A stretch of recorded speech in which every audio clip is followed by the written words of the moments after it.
Thank you for calling Composites One. This is Bernie. How may I help you? Who is your daddy and what does he do? 48 minutes of dogs barking, 48 minutes of dogs barking, 48 minutes of dogs barking, 48 minutes of dogs barking. Growl. Growl. 48 minutes of dogs barking, 48 minutes of dogs barking.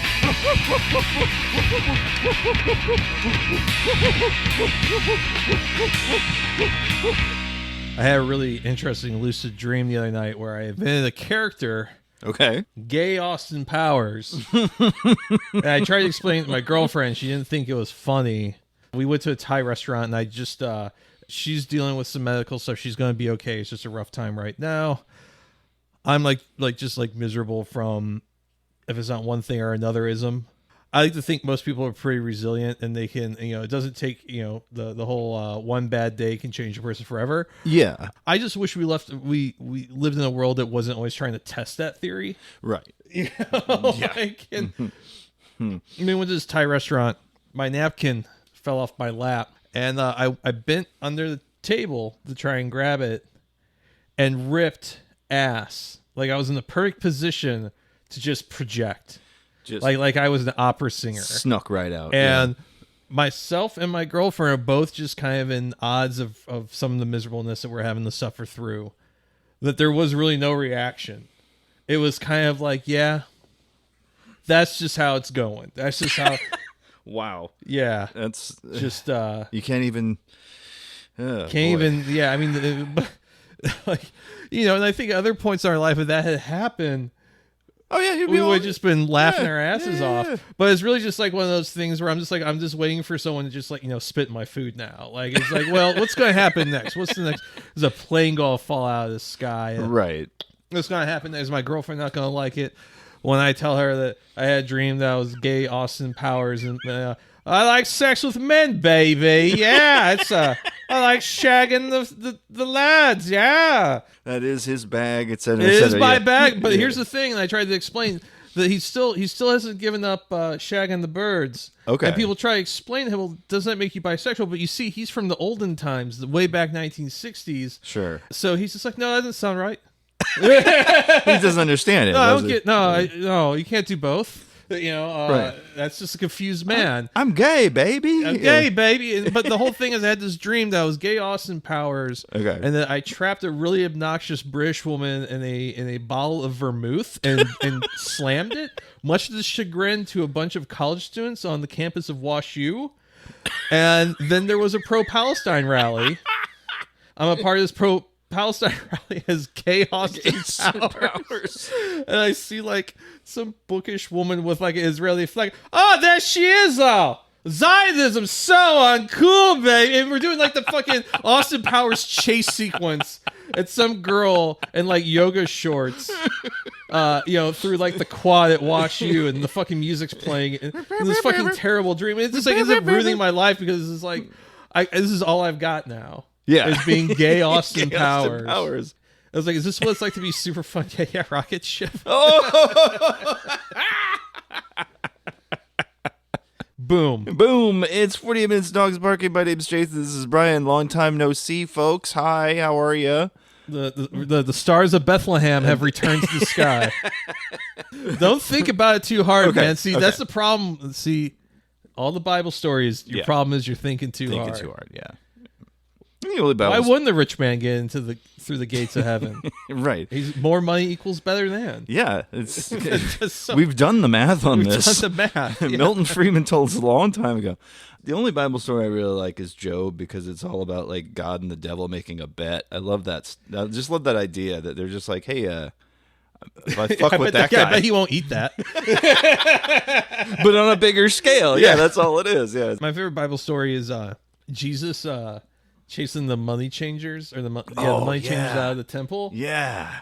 That's my favorite painting at the St. Louis Art Museum. Yes. Is the painting. He's got the fucking switch. He's just whooping ass. He's like, don't put your hand up to your face. Take what's coming to you. Name's Jesus, motherfucker. You Don't thought you could be changing money in the temple? Huh? You thought shit was gonna be Cat Williams. Jesus Christ.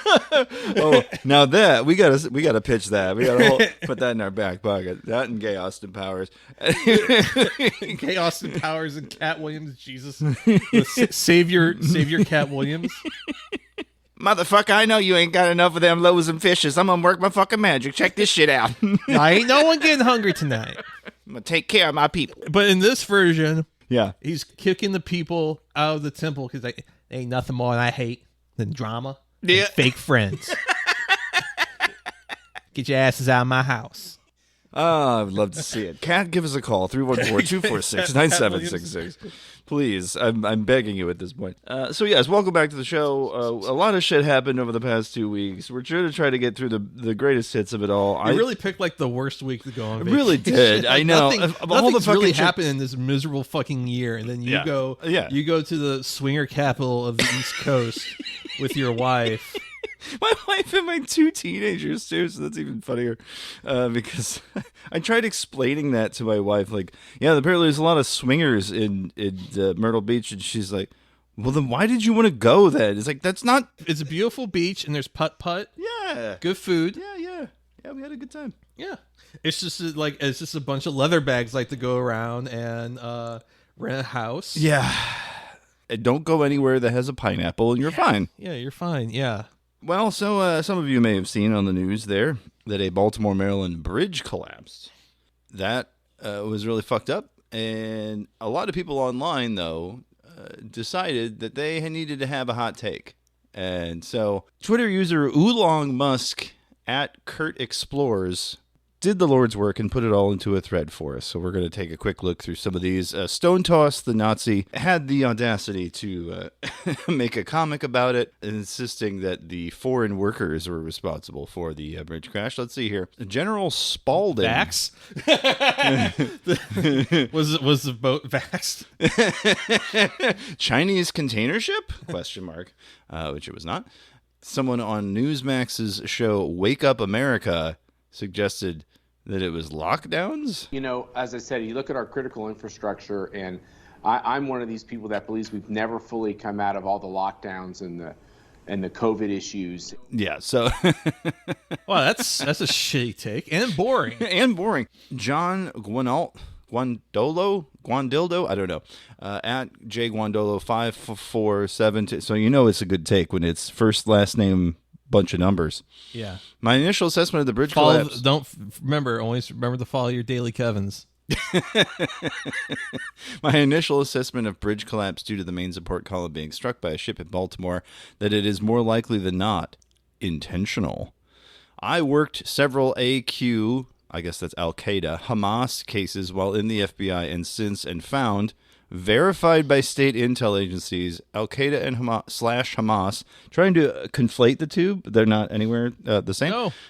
Targeted key bridges to shut down exfiltration abilities so they could conduct significant level follow-on attacks. This may be that, or this may be an accident. I lean strongly towards all caps, not an accident. Let's see here. Rick Wiles. The ship that struck the FSK bridge mysteriously lost electrical power. NATO dreams about collapsing the Crimean bridge. Did Russia just demonstrate its ability to bring down a bridge? CJ Pearson, instead of sending billions to Ukraine, send it on our roads and bridges. Okay, so both Russia and Ukraine name dropped here. Phillips is Pula. I'm not even going to try to pronounce that name. Szypula. Szpula. Thank you. Did anti-white business practices cause this disaster? Okay, all right. Let's see. Did the bridge fall down because of woke? Yeah. Well, pretty much. Let's see here. Z Deb Kennedy 091 at Learn USA History. Let's take the money needed for the new Baltimore Bridge from all the dollars we're spending on Iran. Okay. Fox News, a contributor there saying because it was the wide open border. So people have been going absolutely insane about a bridge collapse, and it was the boat lost power. It was a big cargo boat. It hit a pier. Shit fell down. I mean, what I thought? What? I thought two things. Okay. Which is capitalism. Well, yeah. Because obviously. these things run on such competitive, thin margins. Yeah. that boat is probably not really seaworthy. You've got an overworked, underpaid, largely probably like immigrant or third world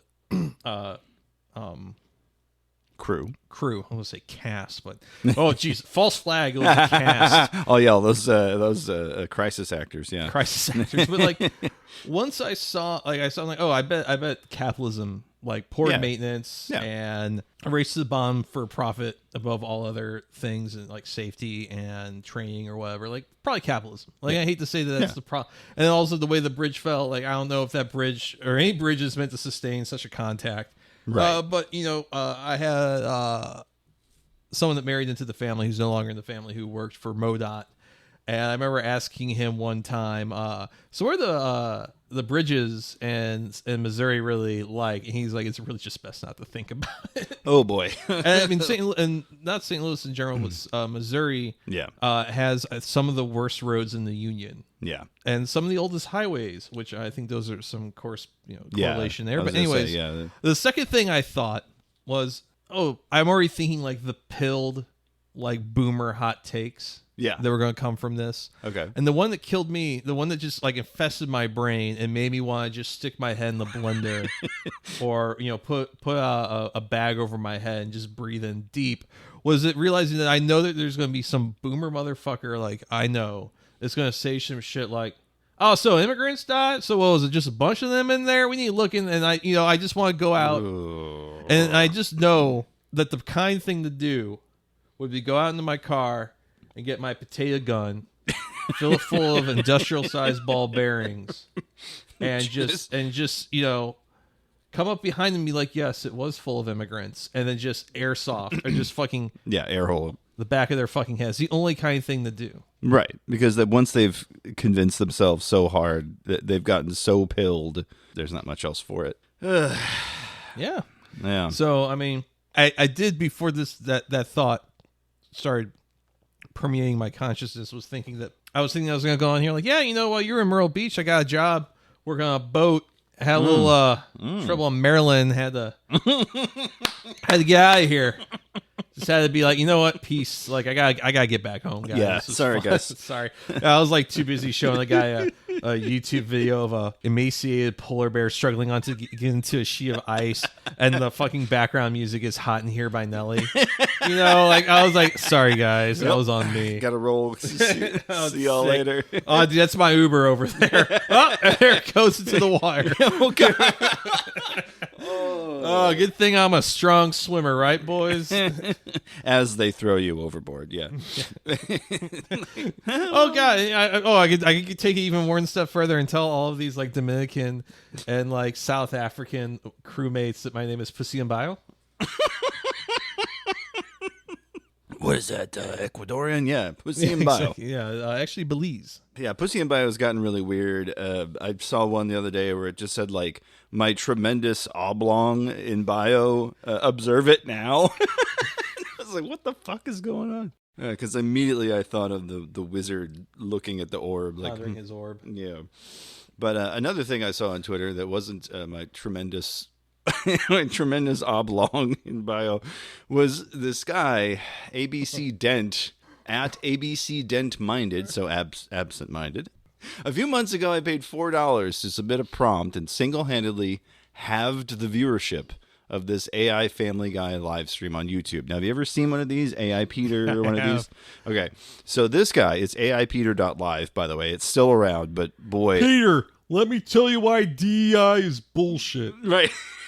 What he's done, because it's going to just sound like gibberish, what he's done is that he submitted a request and then added, for the character of Brian, an asterisk, which tries to pull everything that came before it into the sound file and tries to have him read it all at once, which makes it glitch out and sound like a fucking nightmare. Here's a little bit of it. It's so fun. This one is Cleveland's top 50 bacterial infections, by the way. All right, everybody gather round. I'm gonna list the top 50 bacterial infections.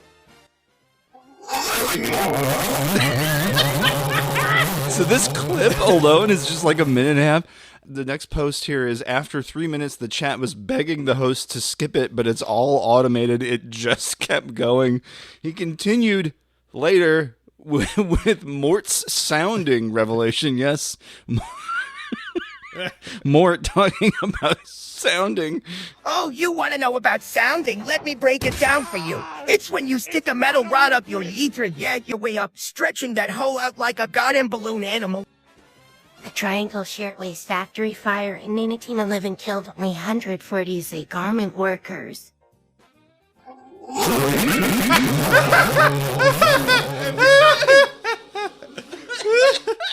There's 4 or 5 of these, but just every time the camera turns to Brian, and then you just hear.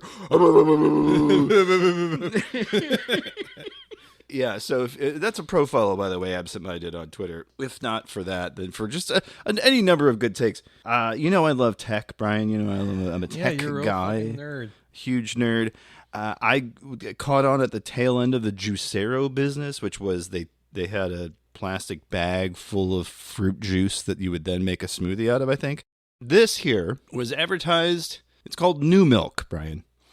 It is essentially a way to make oat/nut milk at home. My really touchy uncle Yeah? told me about this when I was he a did? kid. Okay. And said that I should go on his boat with him, and my mom stopped that from happening. That's a little different. But Oh. This Twitter user here, John Craven, bevnet.com, which, if you must know, is a website about beverages. So it's bevnet.com. So this is really the kind of guy we should be listening. Well, you know what? I maybe this is the sort of guy you should be walking us through, because I see he's got the bamboo whisk for Yes. your matcha. Yep. So okay, maybe this guy is worth listening No, I mean to. he's legit as far as like beverages go, but this thing's not great. Here's the video of it in action. He pushes the button, there's the water, and then and what looks like a stream of diarrhea just flows into this container. Boy, I've done that one before. Yeah, who hasn't? I mean, that's called Three Stags, and the hot dog guy's here. This one, by the way, is supposed to be vanilla pistachio milk there. And he's continuing on in all seriousness as though the video he just posted does not look like diarrhea in a blender. And there are people... seed people oil. are responding, being like, yeah, a coffee place near me has this, and it's the most delicious oat milk I've ever had. And John's responding with, it truly is. So, like, maybe it's like a satisfying product that I just want to look away after I hit the button. Yeah, to make it clear seems to be the wrong choice as far as the new milk machine goes. Yeah. Just make it opaque. It's fine. But yes, the color isn't too appetizing here, Aaron. Color. Seed oil machine and lols. I don't know what that's supposed to mean. I guess it's soy and gay to make nut milk at home. Oh, man, I think oat milk's actually kind of tasty. Yeah. Let's see. It was on Shark Tank. Thank you, at Nuke Wef. I don't know. Poop from a butt. There we go. I don't want a machine busting nuts in my water. Kill me before I drink this. I don't want a machine busting. You know what? That's actually pretty good. I've always wanted a diarrhea simulator on my countertop. Thanks, Tech Bros. Of course. And the Achewood panel. Oh, man. That is mega nasty. That is dog shit. Yeah. That's I think in original context was Pat showing off his his 6-pack of roast beef. Yes. I do not drink the diarrhea water. Dookie So water. apparently it's really fucking good. I don't want to look at it. Damn. They Babylon Bee fucking actually Made a joke? Actually fucking shots fired. Yeah, they so the Babylon Bee, for those of you who are not aware, is kind of a right-wing take on The Onion, I guess, except not funny. Yeah, it doesn't really understand what makes The Onion funny. This week, they decided to take a shot at what would turn out to be their own fan base. The headline, "The white race must maintain our genetic purity," says inbred man. And a wonderfully photoshopped guy with a Nazi flag, Confederate flag, and what looks like severe birth defects on his face. So there's something there that you're skimming over. What's that? Which is This article was originally posted in 2017. Correct. Which means that's been hanging out for a while. Yeah. But they reposted it to Twitter. Sure. 2 days ago. But I'm just like, how did we not come across the one joke? Yeah, the one actual joke. I self-identify as a attack copter. Yeah. Like they're the only joke conservatives have. Yeah, that's the also one vaccine. Joke. Vaccinated. But yes, a lot of people here were you guys hacked by Jimmy Kimmel, Synthetic Nora. Hey, the first actually funny joke from the Babylon Bee, and it's causing every conservative with a 100-mile radius to collectively break down and start crying. Han Shawnity. All right. Here for the Groiper incels coping in the comments. A lot of people saying they're unfollowing. A lot of everything's funny till they make fun of me going on in this thread. Cool and normal audience you've cultivated here, Cody Johnston, Dr. Mr. Cody from the YouTube show Some More News. A mutual of mine on Twitter. Yeah, we love our Dr. Cody, the Cody Shody. I would absolutely, though, put Warmbo in a blender. Oh, I would kill him with a hammer, no question. Yeah, me and you. Like he was fucking E.T. Yeah, exactly. Yeah, you got it. Yeah, just a lot of people like the Surfs here, interesting fan base. If you can't laugh at an inbred joke, you're probably inbred, and so forth and so on. A lot of people taking the opportunity to do the overhead tomahawk double-handed slam dunk on the Babylon Bee, in which I saw in Something Awful someone reposted it with a rare hit from the bee, which is true. And the fact that it's 6 years old, wow. Yeah, no shit. It took them that long to realize, oh yeah, we were supposed to be making jokes. We're a comedy place, right? Ostensibly, that's what we're supposed to be doing, is doing comedy. I don't know, Babylon Bee, weird people. Weird people. All right. No. All right. You're listening to 48 Minutes of Dogs Barking, the podcast. And now it's time for the Crypto Scam of the Week. So, man, you really picked a bad week to dip out as far as like talking about crypto scams go. Yeah, buddy. People on crypto found out there were other characters from Matt Fury's comic boys club. Yeah. Oh, and no. Now there's a Brett meme token on Solana. Just insane euphoria in the market for a couple weeks. And people just handing their money over to the wallet inspectors. The one that really killed me was a bunch of blue checks on Twitter just being like, get into the next hype Solano token, send funds here to get a pre-sale. No. And it would just be like a copy and paste of a wallet address. And I shit you not, you know how much money was sent to these fucking just random people being like, yeah, I'm starting a meme token. Get in on the ground floor for the pre-sale for an ICO. How much money do you think was sent? $500,000? $100 million. No, come on. $100 million grifted on sole projects I don't believe actually launched. It did not launch with the full liquidity. So say like someone got sent $5 million, they pocketed probably like a cool mill for themselves.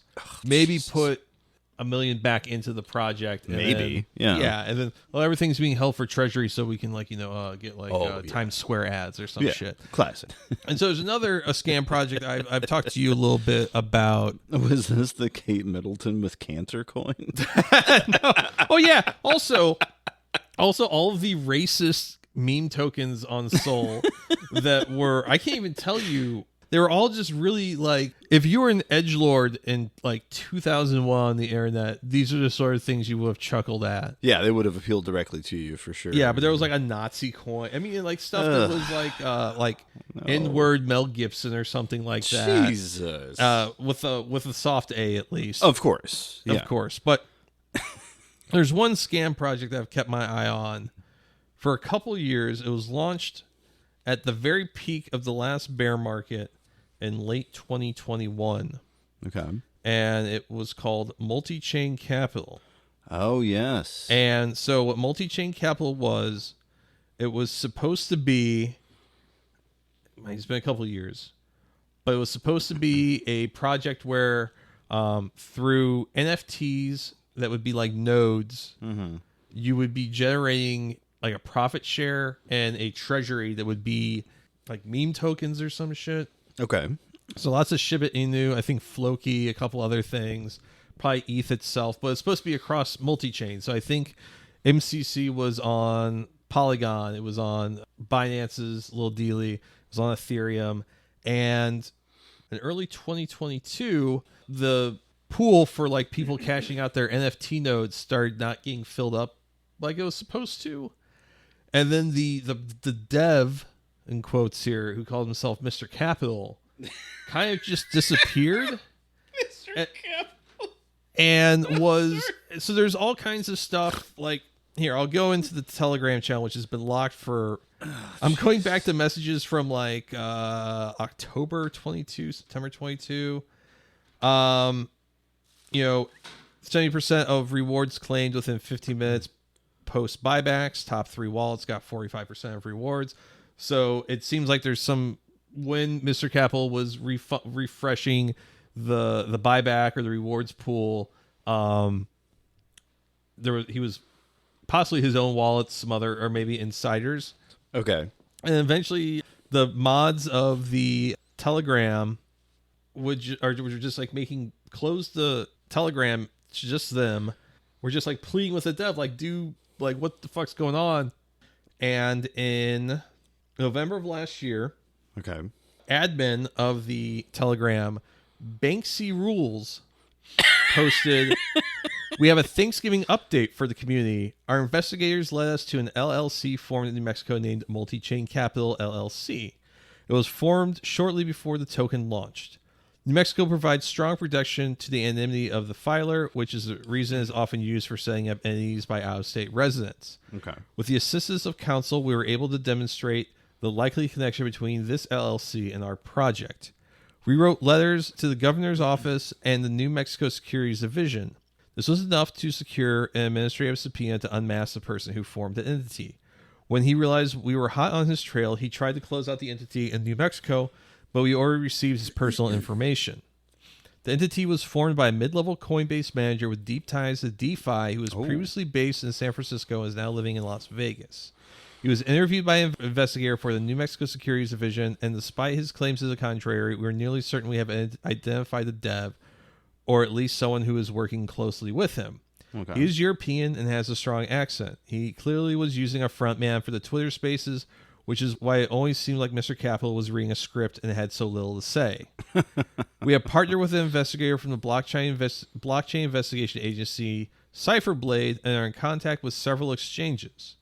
When the time is right, we will release his name so the community can assist with any leads. There are some strong ties to others in the Las Vegas area and the alternative Telegram channel, which is Deb's strongest supporters, and we have unmasked a few of them as well, and it is likely they will also be targeted in upcoming civil and or criminal procedures.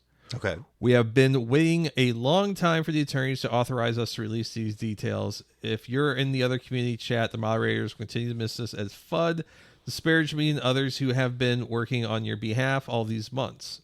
Go ahead and ask which of them live in or around Las Vegas.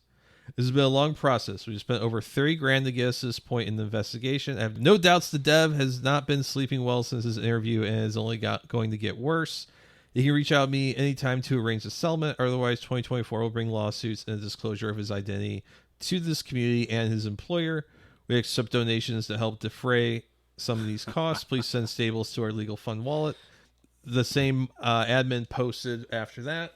The market value of the treasury is currently $16.7 million. In March of this year, he posted the market value of the treasury is currently $20.4 million. And on the 22nd, a buy bot showed up and displayed that someone bought over $1,000 of multi-chain capital. No, no. I don't even think there's like a $50,000 of liquidity left in it. Like it's been in a dead token, right? But for almost over 2 years now. But that was something that kind of was like, I wonder what will happen when the bull market comes back. Yeah, that's probably going to be fertile ground. I love that. Like, oh yeah, we did all this work. We're not going to tell you anything, but send us money for our legal fees. It feels like this community has been burned once already, and you're doing something that's like, yeah, not necessarily shady, know if, but like if there's a settlement, like who's that going to be on the behalf of? Mm-hmm. So I'm all for people that scam individuals on the internet getting their comeuppance. Yeah. Though there's a lack of transparency on these individuals. They're claiming that they have information and so on. Right. That's fucking devious. Well, at least one person is getting some form of comeuppance. Of course, we're referring to Sam Bankman-Fried, SBF from FTX. Wow. Got himself sentenced, let's see here, 25 years in prison. 25 years in prison. Gosh. Let's see here. Per Reuters, U.S. District Judge Lewis Kaplan handed down the sentence at a Manhattan court hearing after rejecting Bankman-Fried's claim that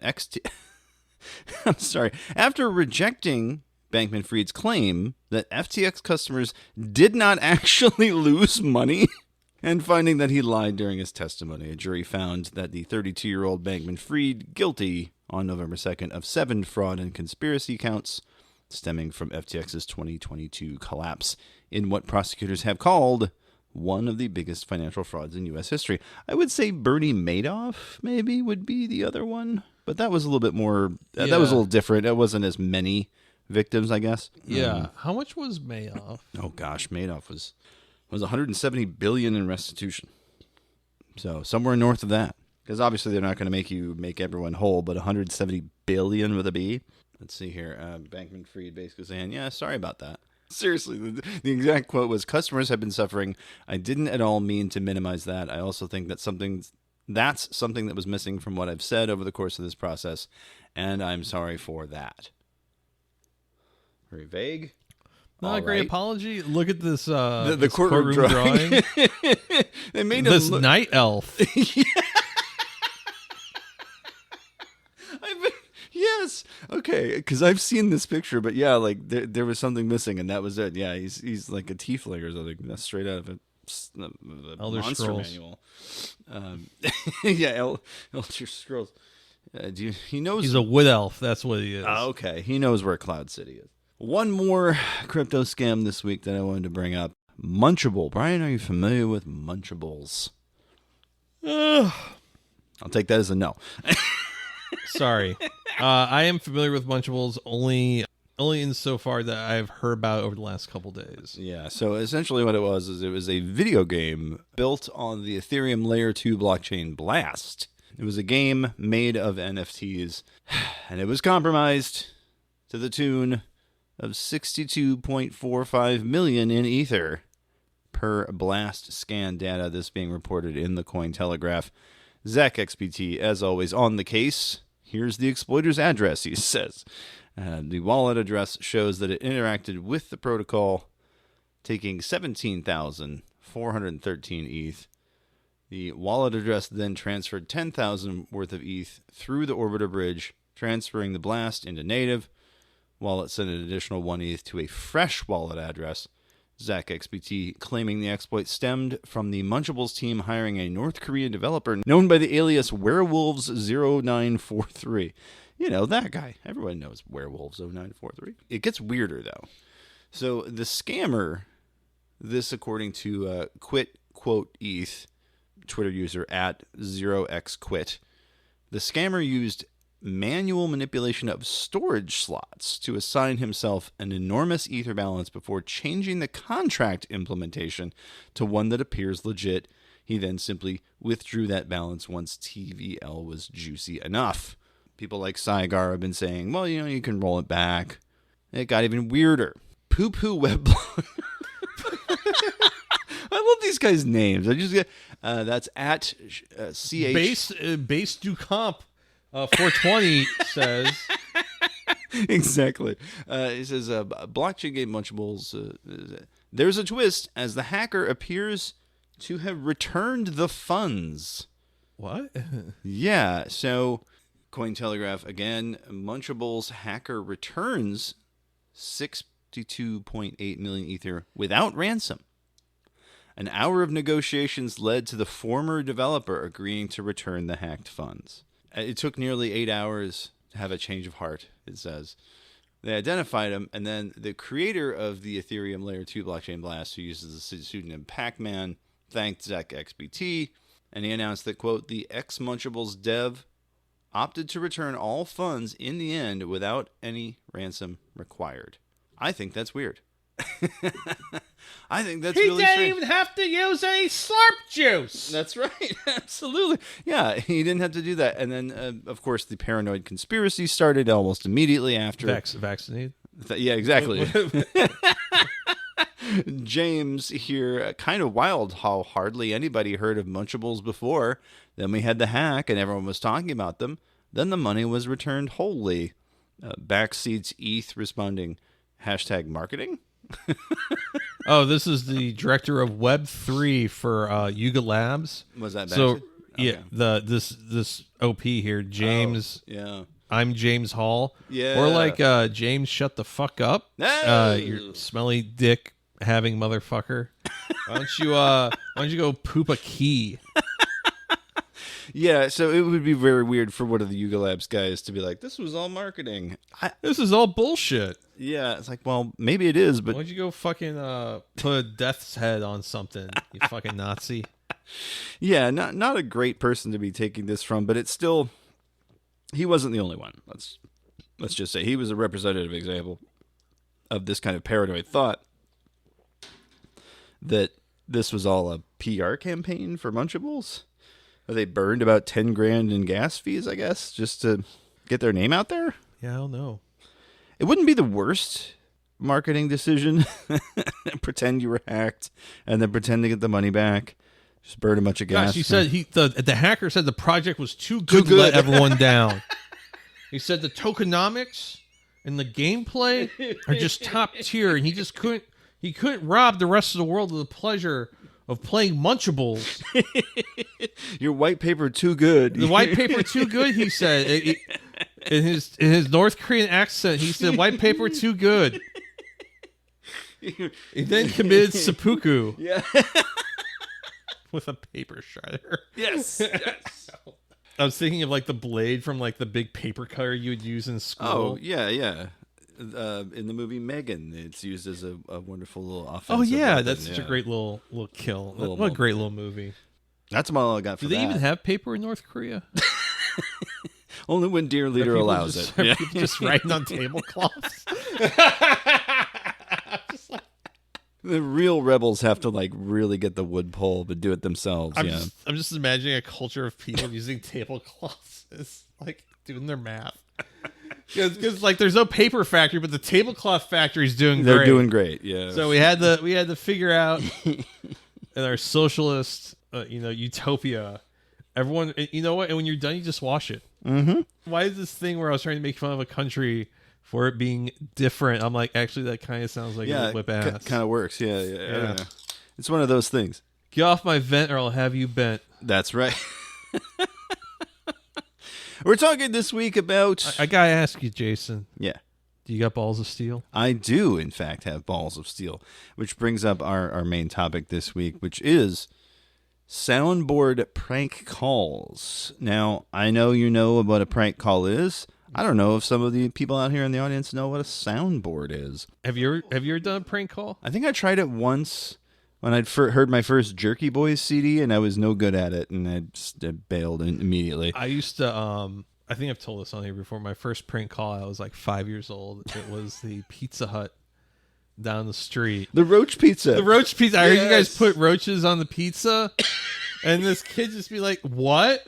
Yeah, I was in there with my kids, and I saw you guys, I saw some kid in the back hide a roach under a piece of pepperoni. Imagine I'm a 5-year-old kid just be like, I heard a guy put a roach under a pepperoni. Yeah, just at 5 years old, I was already just like thinking, like, what? How can I was already thinking, how can I disrupt the social order as much as possible? Fucking A, man, yeah. So what a soundboard is, I'm sure people have seen stream decks and things like that. Those are physical buttons that you hit and a sound plays. Well, this was very much the same, but it was just Flash. It was web-based, and it preloaded a bunch of waves, and you pushed a button, and a sound came out. Well, people decided, you know what this would be really good for? Prank calls. Now, I love me some prank calls, and there's some real talented people out there. Neil Hamburger comes to mind. Longmont Potion Castle, Jerky Boys, the cast of Crank Yankers, There's a couple. There's a few. It depends on who's doing the call. If you look out there, Nick Mullen's got a couple of good prank calls that sometimes resurface on the internet from time to time. Yeah. Video Game Donkey, actually, the YouTuber. His prank calls are pretty good. Sometimes I play the victim. I think sometimes I talk about like growing up, like all the hardships and just being kind of like just feeling so out of place from circumstances. It came from circumstances, but then sometimes I think about like, you know what? I kind of put some energy out there in the universe when I was young that had to come back sooner or later. I kind of had like this little girly friend when I was like 14 or 15, and her dad was a real piece of shit. I used to just like prank call him.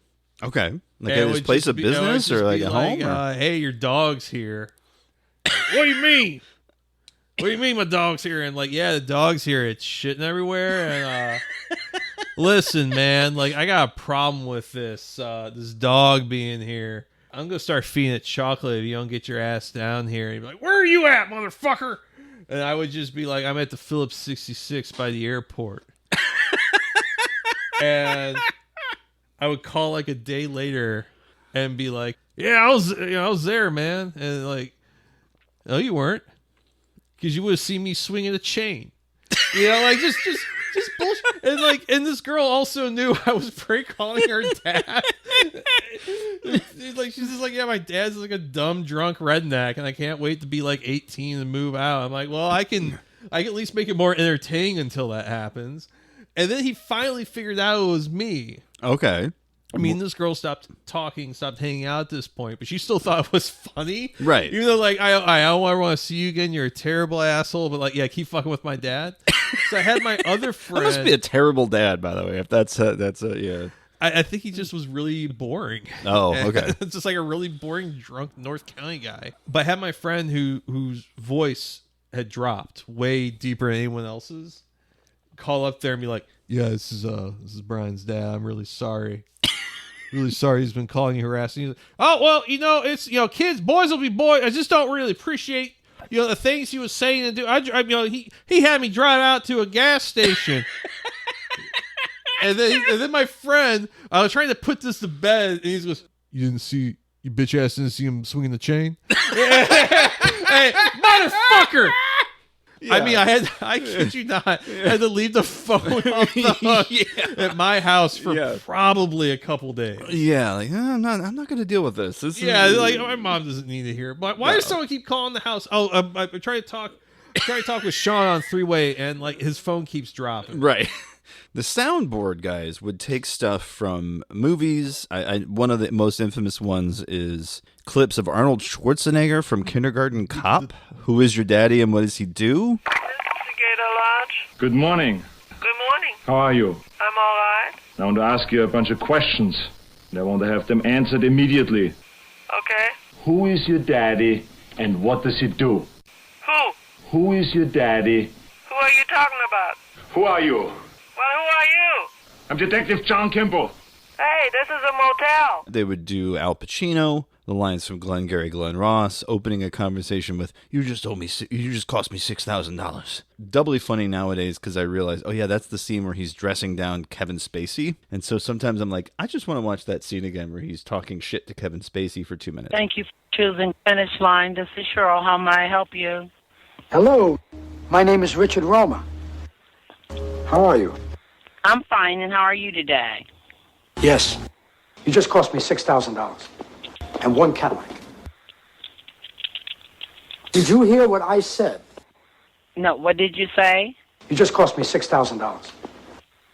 Who cost you $6,000? You just cost me $6,000. Does that seem clear to you? No, sir. Who is this? My name is Cheryl.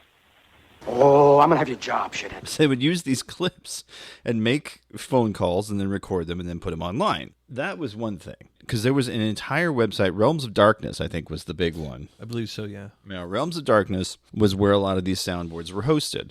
And then they would say, yeah, here's, and they had it all organized. Here's questions, general statements. You lack discipline. That's also Kindergarten Cop. Do it now. A lot of these quotes. Stop knives it. And stabbing weapons. Yeah. Hello, cutie pie. That's from Commando, I think. But so they would just collect all these things. having Arnold call people was funny enough, but then there was a dedicated group of weirdos. It's intense. I mean, Touchtone Terrorists was a group that was out there. Another prank show. Kamal, Once a Jerk, Always a Jerk, which was the one half of the Jerky Boys when he went solo. Yeah. Oh, it was not great. It's like when Captain Steel broke up. There were so many different groups, but there were a dedicated group. Okay, we're talking about XAO-ZZZ, Webaholics with a 3 in there, Prank Video Compiler, Mr. Nismo 88. They took it upon themselves to start with soundboards of celebrities or whoever, but then they went further. This was the thing that really caught my eye when I was doing some research for this. They started recording the prank calls that they made and then taking those victims who got angry and turning them into soundboards to then use. Okay? Listen, man, no part of the prank call will be wasted. Yeah, you can't use the whole part of the prank. Gotta use it all. I'm gonna blow you away like Lynch, you bad habit fucking piece of fucking garbage. Okay, yeah, well. I got your whole fucking spiel down. I got your background check. Fuck what you owe on your fucking shit. I know everything about you now, motherfucker. Okay. You need to cool it. Cool what? Who's this? Who's this? What can I do for you, sir? I'm ma'am. Thank Why you very did you much. call Who this the hell are fucking- you calling me? Why the fuck are you calling this phone?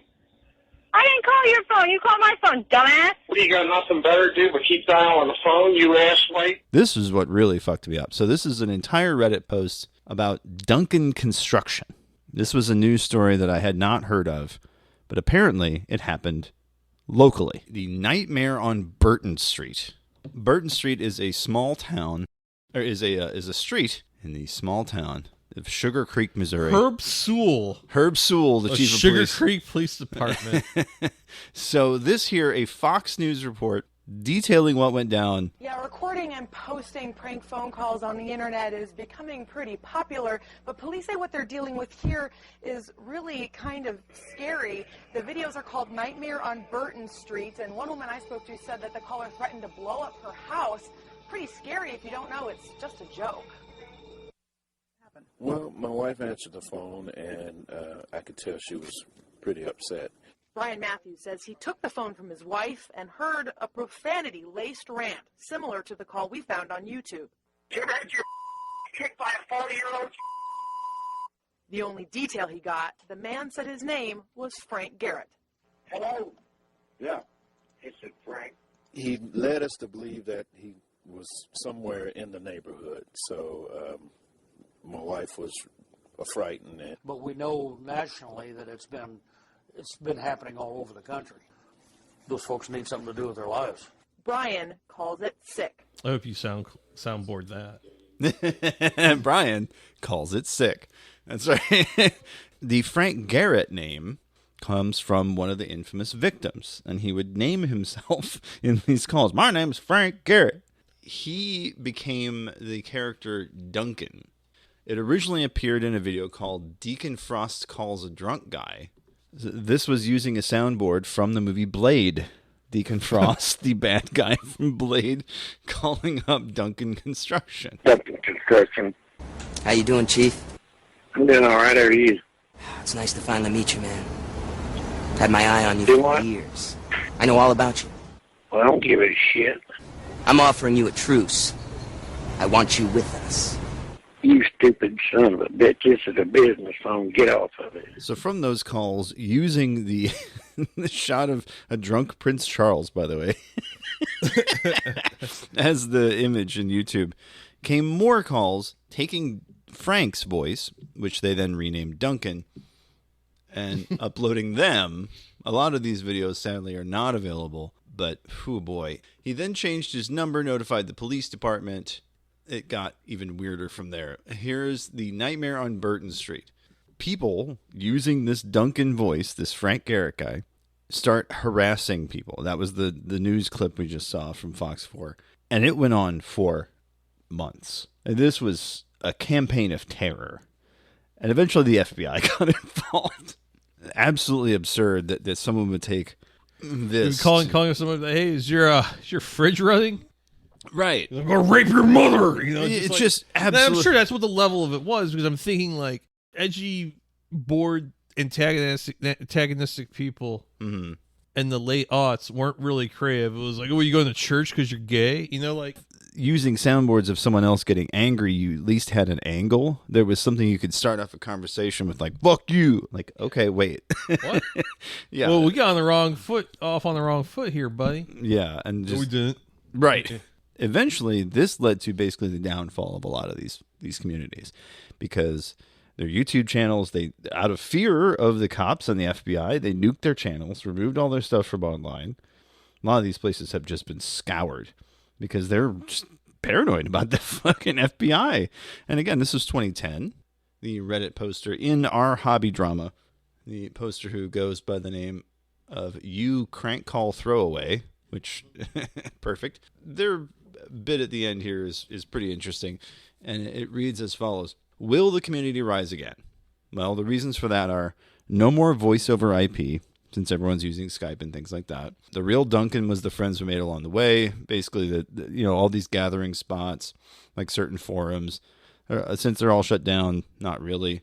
And because all the soundboards were based in Flash, because Flash shut down, they're saying, well, it's unlikely that a phenomenon like this is going to happen again. Now, since Razzle has come around and kind of resurrected a lot of the Flash stuff, that may not be as big a problem. But at the time when Flash was shutting down, it was like, whoa, the end of an era. You know, people were doing Sign of the Cross. They're saying, this is all over. Now, Realm and Darkness did use HTML5, and I think website's still up. Okay. We got some good ones. We got Arnold Schwarzenegger. We got, Donald Trump. What's the Donald Trump soundboard like? So they're still around. They did convert a good part of it. They, of course, got Sergeant Hartman from the movie Full Metal Jacket in on the action. Apparently, my wife got an Easter gift from someone. It was an egg chair. It was one of those suspension chairs. Oh, okay. Shaped like an egg. And named him Egbert. So very cool. Anyway, did you ever do any soundboard prank calling, Brian? I never have, but I do have a soundboard-related story. Yeah. About exactly 10 years ago. Okay. I went to California with a couple of people I was friendly with for a music festival in Santa Ana, California called Burgerama. Burgerama, yeah. Less said about burger records these days, the better, but it was a fun time. It was me, a couple guys who played in a band called Dad Jr. Both of those guys are now in a band called Path of Might. Which is the death knell, I think, of a lot of St. Louis dudes that play in bands, is that like, I want to do like the weird creative thing. I just want to make like heavy music. I feel like that is like the city Southside Hoosier version of like being the county guy that turns 35 and decides, well, fuck, I guess I'll just get into hockey. You know which guys I'm talking about. Yeah, I know a few of them, yeah. I mean, Path of Might's actually a great band, but as I was saying, everyone in that band could do something much more interesting than that. But anyways, The fourth person out of all of us was this guy named Austin, who ran a zine called Acid Cat, which was very popular for a couple of years here in St. Louis. I remember Acid Cat, yeah. Yeah, and less said about that, the better, I suppose, as well, for similar reasons to Burger Records. But the last day we were in the LA area, we went to this little bookstore, and Austin knew the guy who worked there, and he traded some copies of the zine and some other stuff for some zines that they had in stock and like for some cash. Okay. Austin had like an old army jacket. It was like N6, like I think they call it like an M60 or M65. Okay. We're looking at these books in this bookstore on Sunset Boulevard. He bends over, like looking at a book that's on the very bottom shelf, and like this weird packet falls out of the breast pocket of his jacket. It's like a little foil square. And he goes, oh, I wonder what this is. And he opens it up and he goes, oh, it's a sheet of acid. Oh, no. I go, are you fucking kidding me?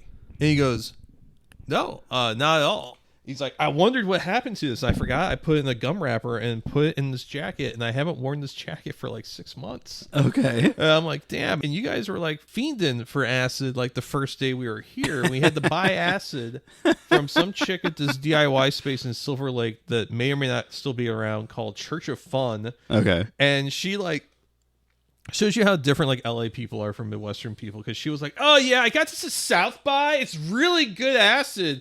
And Austin's just like, "So you said $20 a hit, right?" You know? Yeah, it's like, I don't And care. apparently, it was very good acid, and the whole entire reason they wanted the acid was they wanted the peak during Sleep's set. Okay. During Burgerama, which was the second day. Which, you know what? I wish I hadn't been like, working, because I was on assignment for 11 magazine, or else I would have also done the acid. Yeah, I was gonna say, because I remember going up to Ray. I think it was a band or two before them. I think it was like maybe Nobody was playing or something like that. And it was at the observatory, and the observatory is like this really beautiful room, very kind of like modern warehousey, that vibe, because I think it was built in the 90s. It's got these different levels. So you got like the dance floor, then you have a level above that, and then like maybe it goes up 2 levels back to the rear bar. And Ray's on the first level behind the dance floor. He's like, are you peeking? He's like, dude, I'm feeling pretty good. I'm like, all right, well, check this out. And I grab him by the shirt and I chuck him over the wall onto the dance floor. And he just crowd surfs away the whole entire time. Just like this look on his face, like, what the fuck is just happening to me? Because I imagine as the ass is starting to fucking hit, one of the last things you want is I feel a bunch of strangers' hands all over your back. Yeah. And, I ran to them during like sleep, and I'm like, how you guys feeling? They're like, dude, this is fucking sick. And I'm like, yeah, I'm sober, and this is fucking awesome. And like, before I get to the real meat of this, I do have to say that Sleep, one and only time I've seen them, they played over because of course they were going to play over. Of course. And I remember like during their set, like Mac DeMarco was on the outdoor stage, and Mac DeMarco was like too distracted by some drone flying over the crowd. And I'm like, so this is the guy that I think Mac DeMarco is like the epitome of fucking boring. But anyways, yeah, agreed. He is the Saint Vincent of boring. But I go back in, see the end of Sleep's set, and the next band that comes on is a bunch of guys with like old school like pawn shop like Japanese guitars from the 60s. They're wearing like corduroy, like little fucking like denim vests and shit. And the guy who looks like he's trying to be really hard at approximating what his dad once told him like a cool like 60s hippie guy looked like, just goes like, sorry guys, we're going to have to play like a really short set because Sleep went over, but that shit was fucking sick, man. I don't care. And they play like 3 like jingle jingly like bad garage 60s style garage rock songs and got off the stage. I don't remember who the fuck it was, but I was always remember this guy's being like, that shit was tight. Right. Like, I'm sorry if you came to this festival to see us, but fuck, maybe you should listen to Sleep and not suck. Yeah, pretty much. I can't begrudge anyone for that. Oh, it was fucking one of the coolest things. I think Death might have played right before him, or right. Oh, damn. Yeah, the Detroit pro garage punk band. Back to the acid. So Austin has his acid in his pocket, and we're driving around Huntington Beach like late at night. Like we're just killing time. We don't really like everyone we know. It's Saturday. It's Sunday night. Everyone we know in LA is like, I got work tomorrow. Right. We saw people. We saw Baby Boy Ian earlier in the day who was at the festival.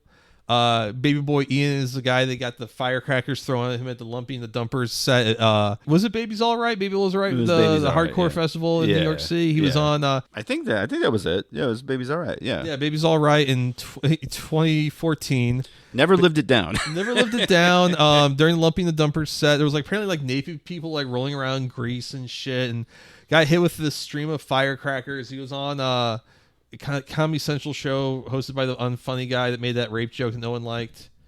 You gotta be more specific. Show. Like, he had Demonius X on there. Tasho there. Tosh Poyo. Yeah. Tosh Poyo. He was on Tosh Poyo. So we hung out with Baby Boy Ian, and he took us to this hole in the wall Mexican place. It was amazing. But anyways, no one wants to hang out. We're just driving around killing time. Ray's driving, and he's like, "Hey Austin, I saw you found something in your pocket, and you were talking with Brian about what was that?" He goes, "Oh, it was a Shia acid." And Ray's like, "Oh, dude, that's cool. Fuck, man, it'd be cool if you like found that a couple days ago." And like, right. Austin's like, "Yeah." And I'm like, "Really? Was it really? Did you really find a Shia acid?" And he goes, "Yeah." And we're driving along this bridge, and the only light that's coming through the car is the light on the street lights on the side of this bridge. And so you're just seeing like every couple in these intervals is a flashlight. And he hands me this sheet of acid. It's a bunch of like Pac-Man or something like that. And I realize, I notice here, well, there's one missing. And I look at Austin, and he sticks his tongue out, and he's got the fucking acid on him. And he fucking swallows the sheet or whatever, lets it dissolve. And I'm like, well, this is gonna be interesting. So Austin apparently got really, really high on this acid in the middle of the night and took all the money in his wallet and put it on us while we were sleeping and took photos of it. So there's like a photo of me with my really bad trim neckline with like, I don't know, probably like $200 and like $5 bills spread out. Yeah. And he called it money fight, which is the kind of like, which does not make any sense. But the thing it's an acid thought. Yeah. It's an acid thought. But the thing was, I got up in the middle of the night and Austin decided he wanted to sleep in the closet in the hotel room, which was right by the bathroom. Okay. And mind you, he's like, I'm looking at his pupils. I'm just like, what's up? And he's got on his phone the NBA Jam soundboard, and he's just hitting the buttons. It's like, boom shakalaka. He's heating up, and I like using the bathroom. And as I'm like pissing, and he just keeps on hitting. He's heating up. He's heating up.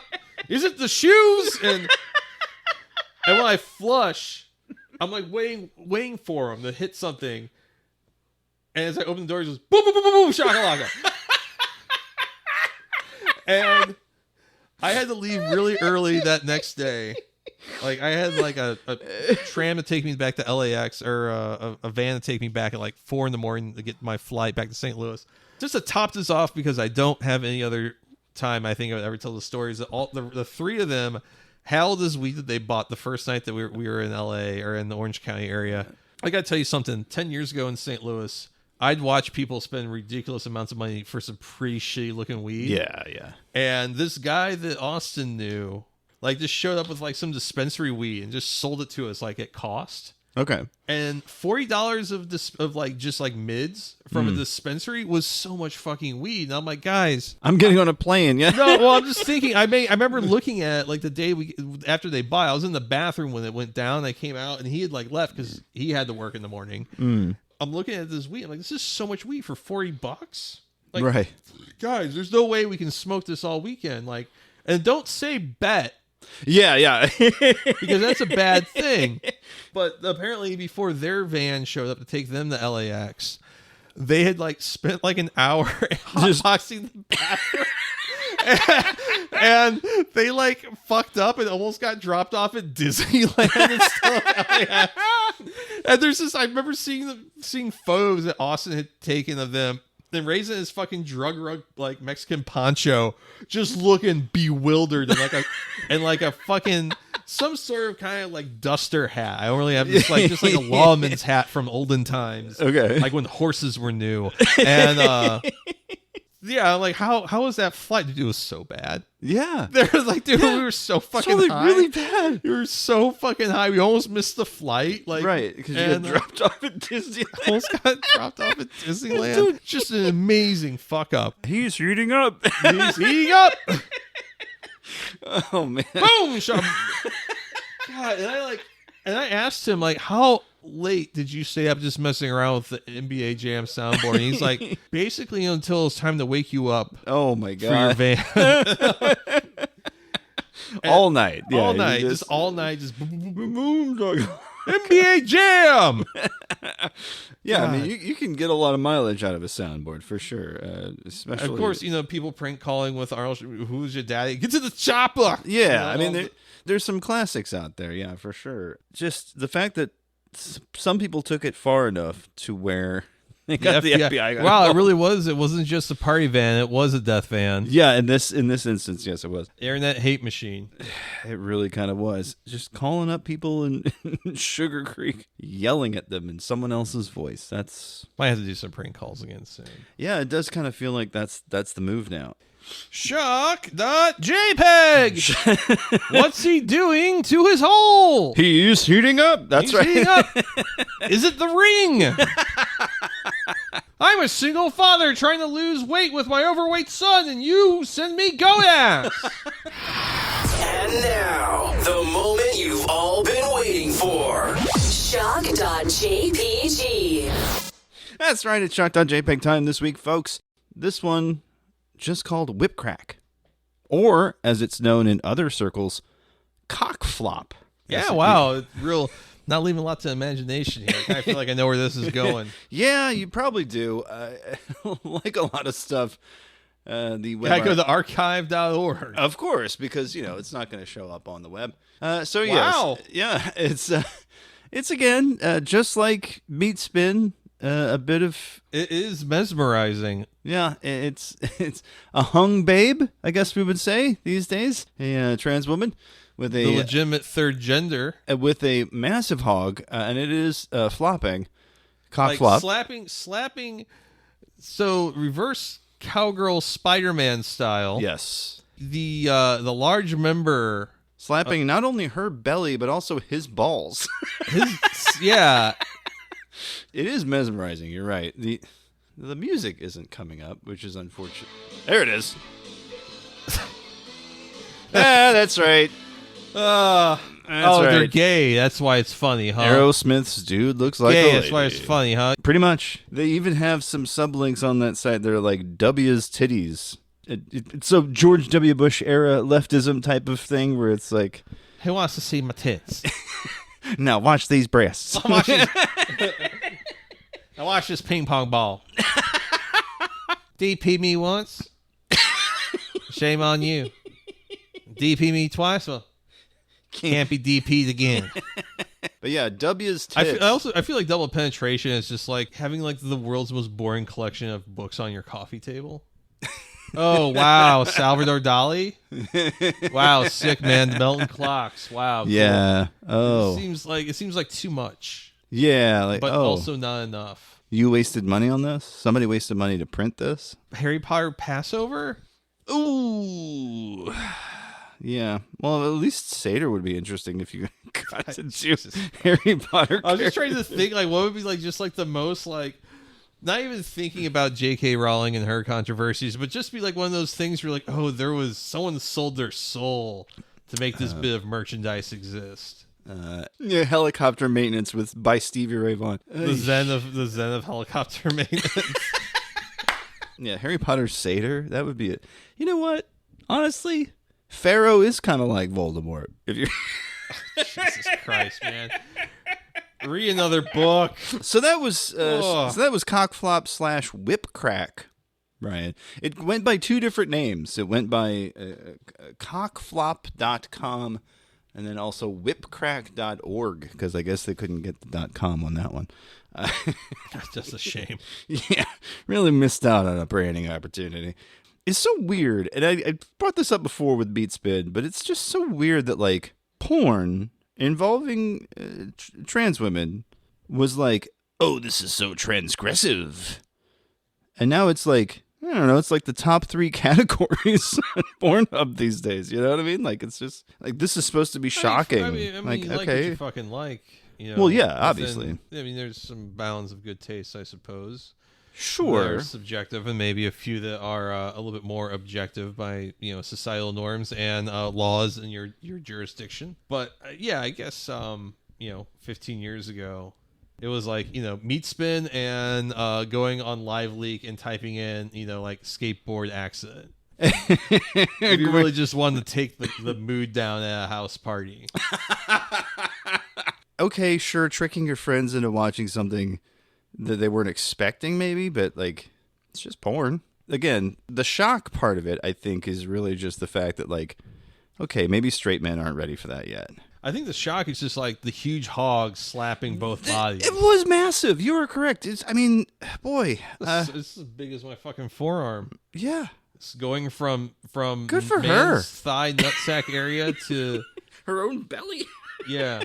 We love to see a queen slaying, but just imagine being your own Fatari fantasy. Hell yeah. Anyway, I'm imagining it. That's why I got distracted. It's time for the breath mint, Brian. It's time for your mom's favorite part of the show. It's time for the breath mint. It's been a while. What you been up to? Striving to thrive. Mm-hmm. What about you, man? What you been up to, Mr. Pineapples?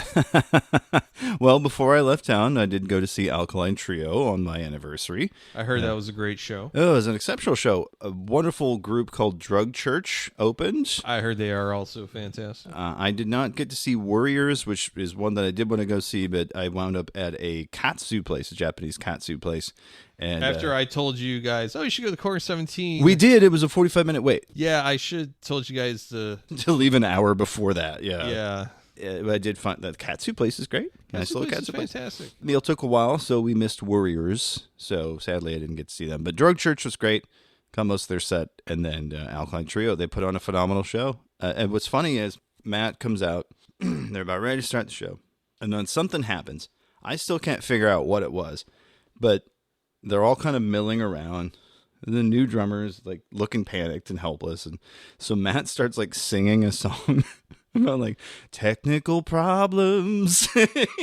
So apparently there was some technical problem, and the set couldn't start the way they wanted it to, and I think they wanted to come out to the first song of the new album, which is Hot for Preacher.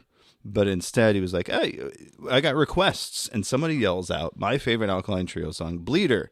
So they played like half of that song. They're like, oh, we didn't practice that one. We don't know how the rest of it goes. And so they launched into something else. Other than that, fucking phenomenal set. Whatever technical problem it was, didn't stop them from performing. I mean, it really...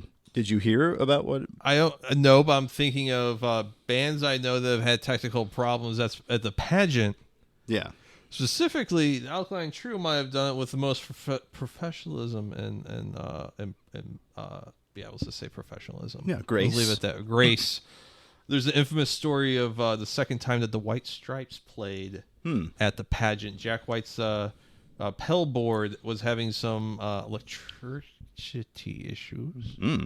My friend Brent was apparently front stage or front row, and the fucking tech was like fucking trying to fix it and figure out Jack White's apparently losing. What do you mean you can't fix my pedal board? Can't you see you're messing up with my ball and biscuit here, baby? And apparently Brent said to the tech, oh man, you're in trouble. And the tech looks up at Brent, and his face is just covered in sweat. Yeah. And he's just like, oh, I'm really sorry, dude. Right. He didn't notice until then the gravity of the man's situation. Like, imagine if your boss was Prince with twice the coke and half the talent. Right. I would be scared out of my fucking mind. Yeah. I'd be sweating bullets. And yeah, Quintron, Miss Pussycat opened up that show. That is one show I wish I had gone to, because I could have seen the magic that was Quintron, Miss Pussycat playing the pageant. But apparently, through the grapevine, someone in the Quintron party let slip Jack White and whoever celebrity he was dating at that time. She was in Cold Mountain. Renee Zellweger. Oh, he was still dating Renee Zellweger. Philip Seymour Hoffman was in that movie. I think yeah. I like Jude Law. He's got a good forehead. PSH was great in that. But he was still dating Renee Zellweger, and apparently they were playing with the nose candy quite a bit before the show. Oh boy, which does not surprise me at all. Well, yeah. There's a reason they call him Jack White, after all. Oh, I did a couple lines, and now I'm going to play a couple blues lines for this little Sunhouse song. Yeah. The other thing I wanted to bring up for the breath mint this week, 2 books that I read over my trip, one of which that you recommended to me actually brought to me, that you had talked about on the show before. That my lovely girlfriend let you borrow. Appreciate the loan, because I might have a new favorite author. It's pretty... Not really, but it's pretty amazing. It's very stunning. A gentleman by the name of Bentley Little, by the way. And the book is called Death Instinct. Now, he wrote this one as Philip Eamon, because this is probably not like his other work. Having read a little bit of the other book that he did lend me, it is very different. Dean Koontz murder mystery type of book. There's a serial killer, and he's doing a thing. There's a very early moment in the book that makes you think, okay, this girl's brother, David, is clearly the serial killer. He's exposing himself to the sister, yelling about, come to the naked circus, right? And then there's a bit further of the book where he's like skinned a jackrabbit, and then he's like jacking off in the blood. Like, okay, this is very clearly the guy. You've given me all the clues, Mr. Policeman. And then Page 66 of the book happens. I remember that specifically because I had to take a picture of it to make myself realize this is real and not something that we had made up collectively. The girl Kathy goes over to her neighbor's house. The neighbor has a son. It's in the house where a previous murder had happened. And she's got the neighbor kid, Jimmy, with her. And what's your boy's deal? And the mother just says, my son's retarded. And that's when the book turned on a dime for me. I was like, oh, okay. All right. Yeah. And one of the most uncharitable descriptions probably in a book that I've read in a long time. Hands down. And Hands the book, down, like just like pathetic, drooling husk of a human literally being. drooling. Like every other description is that he's got a slack jaw and he's drooling. And and the plot and the line you said, and it struck out to me too. He's an idiot savant, and his specialty is murder. Yes, spoilers for a 30-year-old book. This was published in the 90s. The mentally boy down the street is the serial killer. Sure, okay. But he becomes the Terminator by the end, where he's just like taking down cops. It's like detonating traps and shit.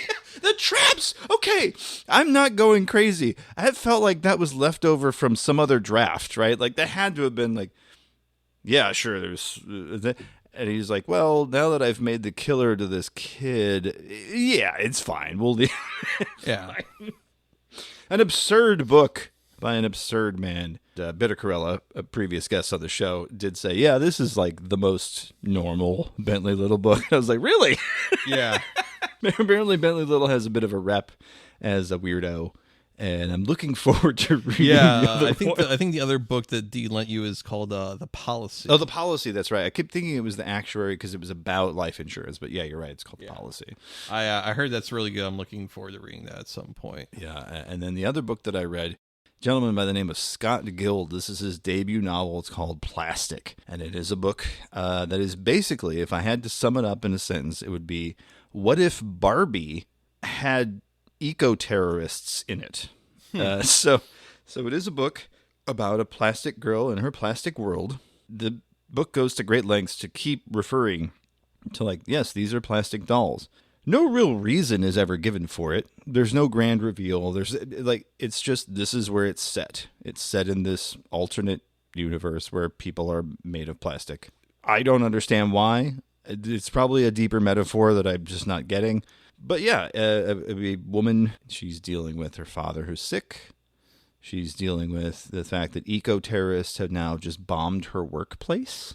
And then she meets a young man. Again, the plastic dolls. They fall in love.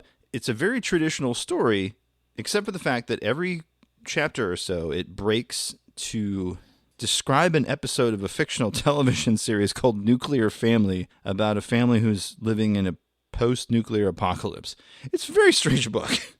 It's worth reading, but it is also just like, what is going on? It took me a while to get into it. There's a lot of bits where instead of just describing what's happening in a more traditional third-person omniscient narrator style, Scott Guild decides that rather than that, he's going to write it like stage directions in a script. So this feels to me like he adapted a pilot for something into a novel. It might not be that, but it definitely has that feeling. Because there's even moments where characters will like turn to you, the reader, and do a monologue in italics. There's songs in there. I mean, it's unusual. It's a very strange book. It sounds really interesting. It sounds like a guy who might have read half of House of Leaves and was like, huh. Yeah, kind of.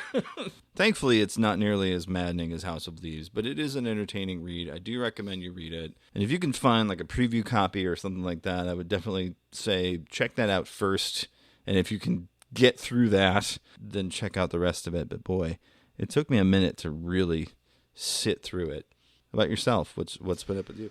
Last couple weeks has been really fucking hectic. I'm catching up on your Sopranos. Haven't been watching The Sopranos as much as we had been in the past. I think it's because we're at the I was gonna last say you're season. close to the end there. Yeah. But we're at the point where in the final season where Tony's got out of the coma. Oh, so you saw the Kevin Finnerty episode? Yeah, that was really interesting. I felt like they were trying to really say something and kind of didn't. Yeah. I mean, as good as I think there's parts of it that are really interesting. As good as it is, I really do feel like there's some stuff missing. I do have a trio of movies to talk about with you. Yes. First of them is Poor Things. Oh, yay. Did you like Poor Things? Gosh. It was... What an interesting film. What an interesting film. We tried watching it one night. It was right after we cooked dinner, and Dee was tired, and she kind of dozed off. Yeah. And we dozed off right at the part where What's-His-Face shows up doing his weirdest Paul F. Tompkins impression. That's Mark Ruffalo, yes. Yes. There's so many times like I'd just rather have had I can only fuck you so much. Bella! Where were you?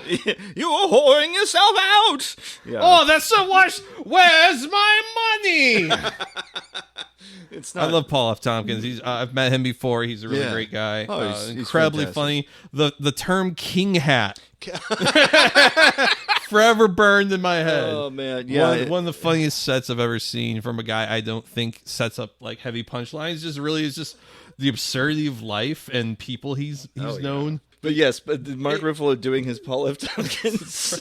I think it's really it's like, wow, this is the most foreign film as far as European films go since like I think City Lost Children. Yes, and I did have that Genet feeling of some of the backgrounds and some of the big, very fun, beatific vistas. But that's how far we got the first time was like when he makes an appearance. He's on the rooftop with Bella. And, I could take you to all these places and show you all kinds of things and delights that you won't ever see here.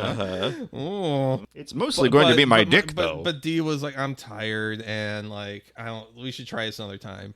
Sure. The next time we watch it, we're both much more awake, and I think we had lunch, so we didn't have like a heavy dinner or anything. We just had like a late lunch. Perfect. Better situation for watching a movie. I'm already kind of sitting there, like at that point, the first time we were watching it, like, there's some implications here in the subtext that like, not great. And and Dee a couple of times is being like a little incredulous, like really, like that's like a child woman kind of rightfully poking holes through, like, wow, there's. It's not morally right what they're showing you, but what they are showing you is morally, like, it's not supposed to be like, this is good. No. This is one of those movies I felt like that you show the people the see if whether or not they need to be hit with the fucking No Country for Old Men fucking Temple moisturizer. Sure. Do you have any sense of media literacy? Right. What if I told you? Yeah. I made a child woman. Yeah. And you could fuck her. Oh, there is that. Oh yes. Oh, that sounds so good. My nipples are getting so hard. What if I told you over a sense of period of time? She got the sense of agency. Oh, Daddy don't like that. Right. That's basically the movie. Yeah. Like, what if I made a fuck toy? Right. But eventually she got wise to your bullshit. Yeah. Like, oh no, the tables have turned and they're not good for me. No likey. Right, and which is why I think that character that Ruffalo plays is such a fucking scumbag, and because even the other researcher guy, the Godwin, who Bella calls God, which is never not funny through the entire movie. God said, yeah, exactly. Yeah, God said, or it's God's money. But yeah, that one researcher that was originally gonna, he had reservations, but the lawyer did not. It's kind of like I think sneak dissing on lawyers all out of nowhere. There's an interesting heart to that movie, because at the end she does come back home, right? And God and I forget the name of the other. Same here, yeah, I don't remember the guy's name. But they both have kind of realized the shortcomings of who they are and what the kind of people they were at the beginning of this story. Sort of, even though they made another one. Well, they also realize that this is also something bad. Yeah, and they're just trying to make it less worse. It doesn't watch it completely the sin, but they're kind of like, yeah, we tried it again, it didn't really work out. We just really kind of gave up on this, and we feel dumb. and stupid. And I think they get their comeuppance, at least through what Bella says. But Bella is perhaps a better person. And I really think the whole movie is Bella's movie. It's not even about them. Emma Stone just gives an amazing performance. It totally makes up for La La Land. Yeah. Even though I liked La La Land, I see what you're saying, and yeah, I mean her performance is learning just to walk. The delivery of some of those lines. I'm going to go punch that baby. Like that annoys me. I'm going to go do something about it. The dance sequence. I mean, there's just so many great moments. Just like a fun, weird movie that sometimes makes you feel icky. Yeah, and maybe it's good that it makes you feel icky. Well, I mean, Yorgos Lanthimos has a bit of a history of doing that. I mean, The Lobster, and I forgot it's the same guy as The Lobster. Yeah, The Lobster, and then he did The Favorite. There's another Emma Stone vehicle there. It's that one's great. Killing the Sacred Deer. That's another movie that makes you. That movie's a fucking bummer. Yeah, that movie makes you feel all kinds of icky. But that is a movie where no one wins. Right, and so no one gets to have a good time. So, like, what a career so far, and that's only like 3 or 4 of the ones that I remember. I'm sure there's others, but like that's the greatest hits for me. Because that was the Lobster's first... a great movie. I haven't seen The Favorite, but I've heard it's good. Yeah, it was just like, I mean, the set design and like the color schemes, just a lot of heart. Painterly. That's what I kept saying. A lot of interesting little details in the sets. Someone probably put like 5 hours of their finite time on this planet to do like this one part of the set that you will see in the shot for 2 seconds. Right. But it's almost important that it had to be there. Movie number 2. Oh yeah. A Dream Scenario. Oh, I only got halfway through Dream Scenario. It was one of those things. It was the same thing like the first time you watch Poor Things. Me and my wife sat down to watch it, and wife fell asleep, and I'm like, well, I'm not going to watch it without her. Nicolas Cage is one of our favorite guys. We like seeing the adaptation style weirdness from him. Damn it. And then we never picked it up again. What did you think of Dream Scenario? I thought it was great. It's got some moments that sag. I think the concept, they find a couple of moments where the drum is not so tight on that beat. But I think the general concept, and Nicolas Cage has a really amazing way of portraying that character as someone really pathetic. Yeah. He didn't ask for this shit. Yeah. I'm thinking about The Weatherman. The Gore Verbinski one that he did, where he's the put upon weatherman, and then of course adaptation of the Charlie Kaufman. He has a pathos that he can dip into, where it's like, this kind of. I mean, it's a horror film, but obviously the subtext is like, this is like fame or going viral. The way that he's able to, like, as people start describing their dreams, and he starts out being kind of like passive and like pathetically uninvolved in like these nightmares that people are having, to then becoming like the antagonist of people's dreams. It kind of shifts when he goes to this PR company in Canada, or something like that. Oh, because it's filmed in like, I can't remember. Whatever it is like not a city that's filmed very often, because like all these buildings, like, wow, where'd you find all these really beautiful like brutalist like administrative buildings? Like, oh, Canada, of course. Yeah, a lot of really great set location design, like a fun movie to look at. But he gets a drink with this lady that works at this PR company, which is headed by Michael Cera, who really does a great job at not being very Michael Cera-y. Okay. Like, I mean, there's a little bit of it in there, but he's definitely playing, he's not playing the same, what? Like, he's a little bit more assertive. No, he's not playing George Michael. He's not playing George Michael. He's still pathetic, but he's a more assertive pathetic, like a tech guy. Like, my hubris is outpacing my ability. But he goes to this PR place, and there's a lady who's part of this PR firm, and she's like, this might be inappropriate, but you want to get a drink? And he's like, yeah. And this woman's very conventionally attractive. She's like explaining, like, yeah, I have been having dreams about you. And it basically is like, it's like, well, what happens in the dreams? And she's like, I really don't. And he's like, come on, what happened? He's like, we fuck. Okay. And she describes, and you see like a very I hate to say it, it's kind of a hot rape scenario. Oh, like, you're boy. like, oh, I could see like, yeah, this somebody being into it. Yes. Yeah, yes, being yes. into it. Yes, this is like a role play thing. This is not like not the actual thing, but like a wink nod. Simulation like, of the thing. Yes, you know, put the ball gag in, wink nod. You're going to hate this so much. Yeah. Definitely playing with the I'm power. turning off your phone. Oh no. Try to get away now, you dirty slut. Right, You know. right. So she invites him back No! to his apartment. To her apartment, I should say. And she tries to replay the scenario from her dreams. And Nicolas Cage's character is so pathetic that I don't even want to necessarily spoil it. But then it's when he starts becoming antagonistic in people's dreams. It's like, okay, that's the turning point of the movie. His temperament, his patheticness. He goes from being like this passive, uninvolved individual to now like a to the point where like because he's a college professor. Yeah, excuse me, he's a college professor, and now people don't even want to show up to his class anymore. He gets fired by Dewey Cox's manager. You don't want Tim Meadows? Yeah, Okay. You don't want any of this. Dewey. Will you see the future, the jihad that are going to be perpetrated in your name? Yes. Anyway, sorry. I mean, he gets fired by Tim Meadows, who plays a really great straight man. Oh, yeah. in all of this absurdity, and yeah, like it kind of falls apart near the third act. But as someone who found himself for a short period of time during Ferguson becoming something of a unwilling public figure, I kind of understand like some of the whole like, yeah, you weren't of not trying to be famous or trying to be noble, and then people assuming the worst about you and wanting to look at everything you do in bad faith and have no empathy towards you. Because there's a point where his character gets very defensive, and it's kind of in a selfish way.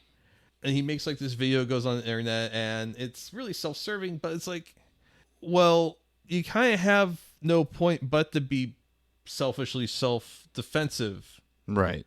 When you start going through stuff like that in that position, there's people out there that still think I'm a fucking like police informant. Like I've got bad jacket. You know what I hate? What? Drama and fake friends. Drama and fake friends. That's goddamn right. So the third movie, Brian. Third movie. Yes. And perhaps the most sobering. Okay. The Zone of Interest. Ooh, this is on my wish list, baby. I want to see this one so bad. Wow. I do not know if it is as good of a movie as people say it is. Really? But man, is a fucking bummer. Yeah. Is the banality of evil. Yeah. Writ large, I think it really absolutely fucking kicks Life is Beautiful in the goddamn dick. Yeah, that's what you were saying. Yeah, you're saying like, fuck Roberto Benigni. God, fuck that guy. Well, you know what? The only person who ever got me to watch that movie was a Republican high school social studies teacher that wore a fucking bow tie. So did he show it during class? He showed it during class. He made us watch it. Yeah. During the World War II program. No one should be subject to that movie without their consent. That's my thought. That movie itself is a hate crime. I don't know about that, but oh no, we've got to win the tank. Oh. He was he was trying to do the Clown Who Cried on his own. You know what I mean? Like he was trying to do. I think it is one of those things where you're trying to be like the beauty of the human spirit, but then you're trivializing the genocide of a people.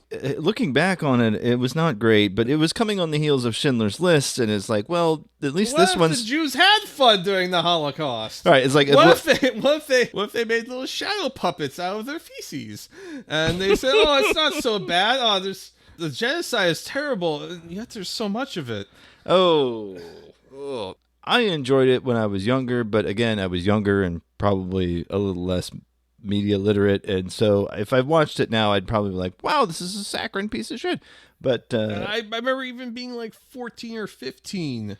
Like watching it in social studies class, American history class, or some shit, and just being like, "Huh, this seems weird." Like I don't have like strange choice. I don't have like the full language to explain the feelings that I have. I feel like I'm seeing some bullshit. Zone of Interest, however, is a very dry documentarian type movie, lots of natural and practical light. Not a lot of camera movement. I think everything's pretty much on a tripod. Very minimal movement.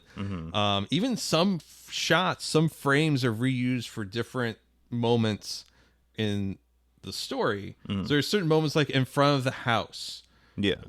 Going out towards Auschwitz, that same angle is used for like what's supposed to be 3 different points in time. Which is interesting. It kind of makes me feel like I'm playing an old horror game on the PlayStation. Right. But it focuses on the guy who was like the caretaker, as it were, the head administrator of Auschwitz, and his family. You don't see Auschwitz. You see it in the background. You don't see any of the horrors that are going on, but you hear them. Yeah. And you see the smokestacks, and there's some evidence of things that imply the horrors that are going on just on the other side of this wall. And the families living like a really kind of benign, Volkish life. Yeah. And again, it's the banality of evil. And I think one of the things that's kind of, so striking is at one point the wife's mom comes to visit, and the whole entire time she's there, she's like, oh, you've got to do what you got to do. You got to make, the homeland pure. But as she goes, but very early on, like she goes out into the garden with her daughter, and the entire time her daughter's like talking about, like, oh, it took a 1.5 years for this garden to really like bloom in, and talking about, oh, this stuff came from here. And the whole entire time the mom is like jumping and stuff because there's like gunshots and yelling coming over the fence. And eventually there's a scene where she's trying to sleep, but she can't because the flames from the crematorium are so bright that it's like keeping her awake. And to her daughter's family, this is so completely normalized. Yeah, they're sleeping through it. Yeah. It doesn't really faze them. And Hans, I think his name's Hans and his family were all fucking card-carrying Nazis. The banality evil is such a trite thing to say, but like this, we all have this in us. Yes. We all have this, whether or not it's fucking genocide or a sports team, we all have this fucking evil inside of us. Yeah. It doesn't matter if it is, your fucking, how you feel about immigrants or how you feel about, fucking arena football teams. Yeah. We all have the ability to be that insipid, that evil, and that cruel. It's no mistake that, he referenced his own Jewish heritage in the Oscars speech and saying that we can't turn a blind eye to Gaza. Like it's not even subtext at that point. Jesus Christ, man, RFK is looking pretty good. It's just... Well, the thing is, you're not wrong. That's we have doomed ourselves to repeat tragedies that we said that never again. Yeah, never again. But that's not to go on a tangent, but one of the things, having had friends that grew up Jewish, grew up in Orthodox families, I had family members that were very hardcore Zionists and things like that, is that like one of the weirdest things about the Israeli mindset is that like the Zionists, like the pioneers and stuff, and even like the ones like they're still there now, some of them have a very low opinion of Jews who survived the Holocaust. Like, right. Oh, you didn't stick up for yourselves. They're like, well, what did you do to deserve that? And yet, the Zionists used the Holocaust as an excuse to commit a genocide against a people that they've kept in an open-air prison for the better part of a century. Yeah. It's madness, and people came after Jonathan Glazer, the director of the film, for his remarks at the Oscars. But honestly, if nowhere else, where are you going to say that someone's going to listen to you? He remember how badly they booed fucking Michael Moore? Exactly. And dude was spitting. And he was right. He was right. And Jonathan Glazer's right. You know what I mean? Like it's the same thing. And we're living through it again. We're back. Here we are again. Yeah. like there aren't dozens of Hanses and his family right now in Tel Aviv. Right. That there aren't. There's several million in the United States right now. That there isn't a fucking Klaus Barbie right now in fucking northern Gaza going through family photos and underwear. And we know there are because they post it to TikTok. They love to post. They can't stop posting their Yeah, but genocide. we're seeing the horrors of World War II Right. in front of us in real time, and yet somehow we're doing less than our grandparents' generation did. I'm in no hurry to say, like, you know, let's go to war or anything, but, like, shit's bad. Yeah, I didn't mean to, like, take this in, like, a No. really... In context, Zone of Interest and the Gaza conflict, they're happening at the same time, right? And there's a reason that Glazer chose the things he chose to say at the Oscars about the film that he made. I think what he said was truthful and was very brave. And yet the world has not spared one moment trying to put that guy underneath a fucking Israeli bulldozer. No. Fucking people on Fox News certainly had a lot of opinions suddenly about Jonathan Glazer movies. Well, I am very looking forward to seeing Zone of Interest.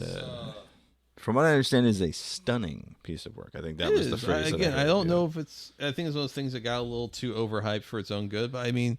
That happens around Oscar season. That's sure. bound to, yeah. But I still think it's a very solid movie, and it's a movie that will fucking stick with you. There's definitely some imagery and some exchanges in that movie that will haunt me for a very, very long time. Because I felt that same way about Parasite. I didn't see Parasite until after it won an Academy Award. Oh, I saw it in theaters. Yeah, see, I was not hip like that. Oh, I was like, oh, I have to see this. It's because had you seen The Wailing? Had you seen his other? I hadn't. I think I'd seen The Wailing. I know I'd seen The Host. The Host was great. I had seen that. I had seen at least one other one of his films. I can't remember. Snowpiercer. Snowpiercer, yeah. Yeah. Which is still great. I love that. That movie's surprisingly hold. Classic in my mind. Same with Parasite, but like, I didn't know anything. You know, like I'd seen maybe one of his movies. I'd seen The Host, and I was like, oh, is this like a creature feature? Is he doing another one?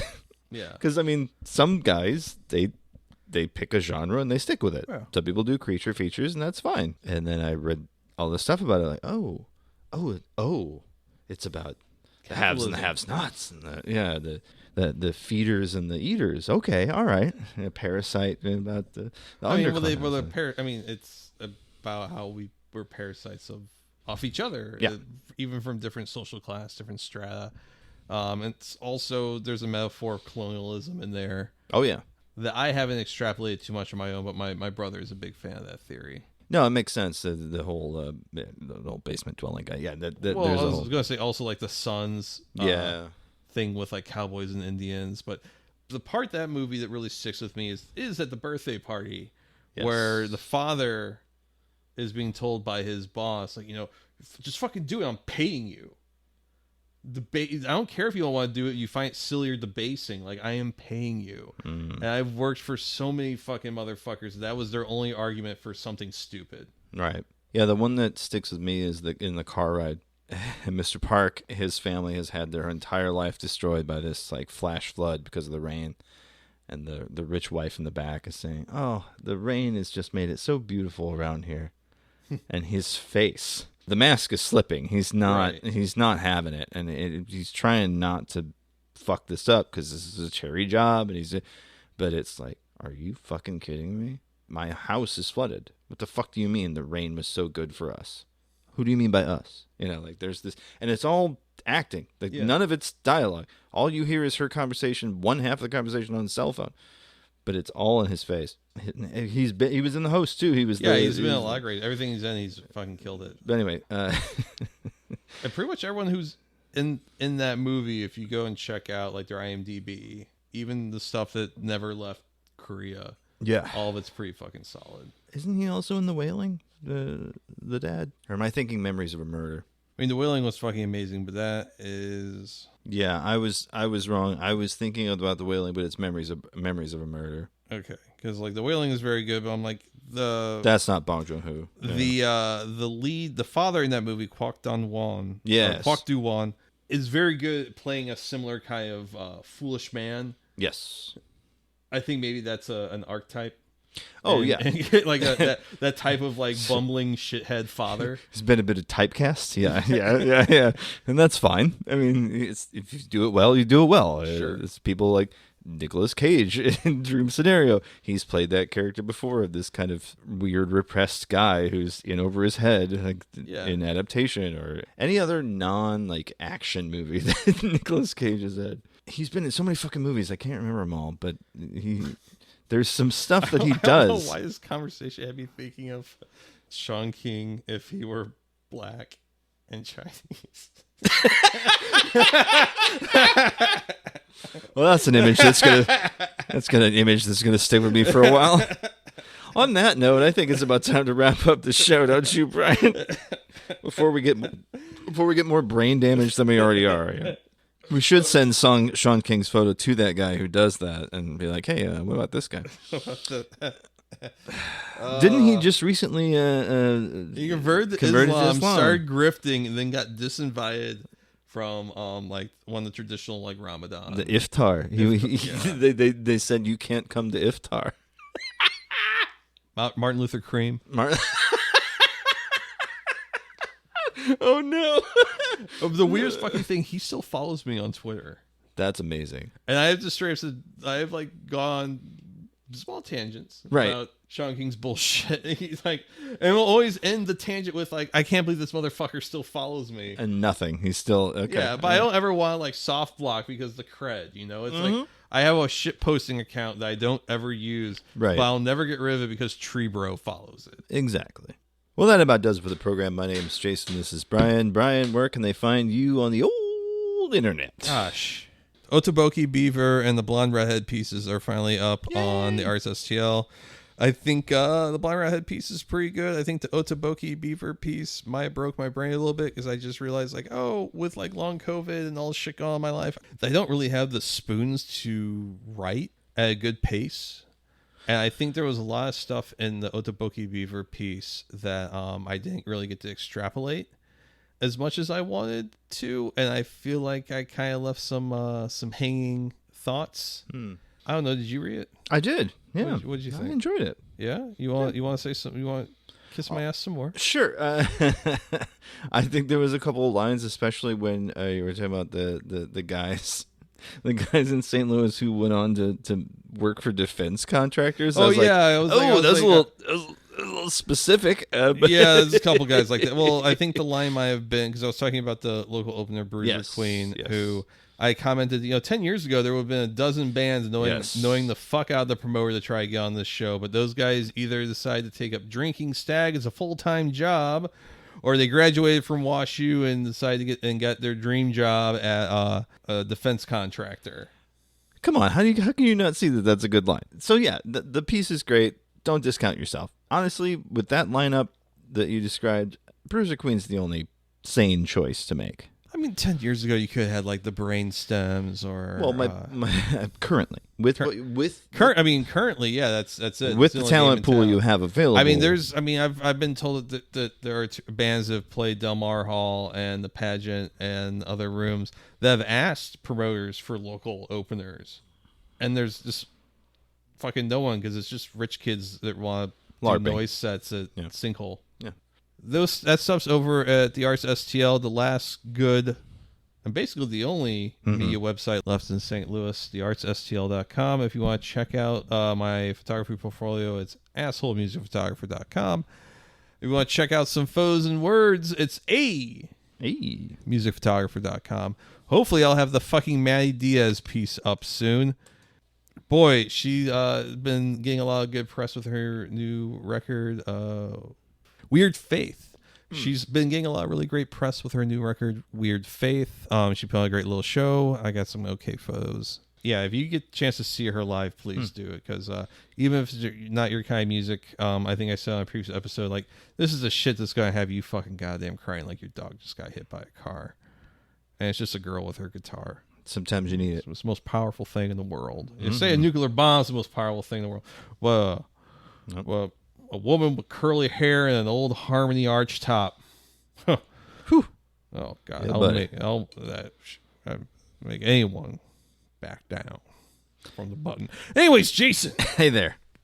Social media. iShocky the board. A music photographer. Eat shit. Jason. I'm Jason. You can find me Videocrime, VIDEOCRIME. You can find me at Lasergoose CEO. That's laser with an S because I know how to spell it. Shoot us an email, Jason at 48minutesdogsbarking.com. Brian with a Y at 48minutesdogsbarking.com. Give us a call, 314-246-9766, 314-AHOY POO.